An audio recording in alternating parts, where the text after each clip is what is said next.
In this video, we will try to know how to add footnotes and their detailed usage. You can easily add footnotes to your page. First, select your text. Just click on the EazyDocs icon from the Gutenberg editor toolbar, then select the Footnotes option to create, and the rest will be managed automatically. Make sure you have put the footnote content between the reference shortcode. After that, you can view the footnotes by clicking the Save button and clicking View Post. You can now see footnotes as soon as you hover, which looks very nice. In the same way, you can create many footnotes. Here we have created many footnotes.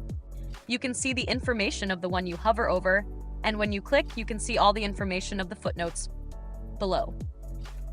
If you want to customize footnotes, go to the dashboard. You can see many options on the dashboard. From there, click on EazyDocs Pro. After that, click on Settings and Footnotes. You can see many options in Footnotes. If you want to keep Footnotes heading option on, then keep Footnotes heading on. Again, if you want to turn off Footnotes heading option, then you can turn off Footnotes heading option and click on the Save button. The text you write in the Footnotes heading text will show in the Footnotes heading. Suppose we write the footnotes number here, then it will be visible in the heading. The Footnotes column option has two options. If you keep it in collapsed state, the footnotes will be closed. And if you keep it in expanded state, the footnotes will be open.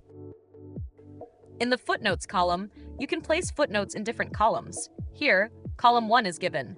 You can give columns as you wish. Use this shortcode to display footnotes. See the shortcode example with the available attributes. You can also give footnotes column in a custom way. Suppose you want to put footnotes 2 in 4 columns. In that case, you will click on Edit Doc. Then you will see Default written below. From there, click on Custom and select column 4. After that, you can see in View Doc that your 4 columns have been created.